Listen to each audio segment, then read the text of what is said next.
ඔය කවදර හිතල තියෙනවද විනාඩි 5කට කියලා අතර ගන්න ෆෝන් එකේ පැය ගණන් නාස්ති වෙන්නේ කොහොමද කියලා. ඇයි අපිට මේක නතර කරන්න බැරි?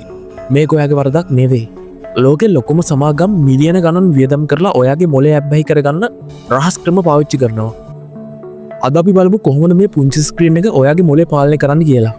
ඔයාට Facebook එකේ ලයික් එකක් හෝ නොටිෆිකේෂන් එකක් එන හැම වෙලාවකම ඔයාගේ මොලේ ඩොපමයින් කියන රසායනය නිකුත් කරනවා. මේකෙන් අපිට දැනෙන්නේ පොඩි සතුටක්. අපේ මොලේ ඒ සතුටට ආයෙත් තාස කරනවා.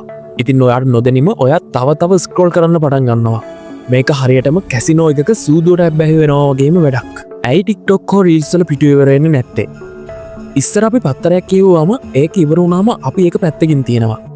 හැබැයි මේ ඇප් හදලා තියෙන්නේ ඔයාගේ මොලේට නැවැත්වීමේ සංඥාව දෙන්නේ නැති වෙන්නයි. ඉවරයක් නැතුව අලුත් දේවල් එනකොට ඔයාගේ මොලේ හිතන්නේ තව එකක් විතරයි කියලා. ඒත් ඒක කවදාවත් ඉවර වෙන්නේ නැති දෙයක්. අංක 3 අවධානය සොරකම් කිරීම.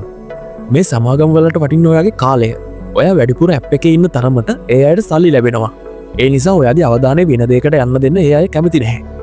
ඒකයි ඔයා වැඩක් කරන්න හදනකොටම පරණ යාළුවෙක්ගේ පෝස්ට් එකක් ගැන හරි මොකක් හරි වැඩ කරන්න නැති දෙයක් ගැන නොටිෆිකේෂන් එකක් එන්නේ. ඒක ඔයාව ආයෙත් ඒ උගුලටම ගන්න කරන උපක්‍රමයක්. ඉතින් මේකෙන් බේරෙන්නේ කොහොමද?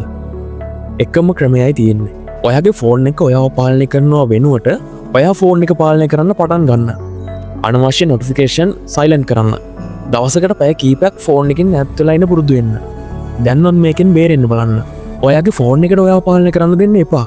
දැන්ම ෆෝන් එක පැත්තකින් තියලා විනාඩි 5ක් S2 පියාගෙන ඉන්න. ඔයාට ඒක කරන්න පුළුවන්ද? උත්සාහ කරලා බලලා කමෙන්ට් එකක් දාන්න. ඔයා දවසට පැය කීයක් ෆෝන් එකේ ඉන්නවද?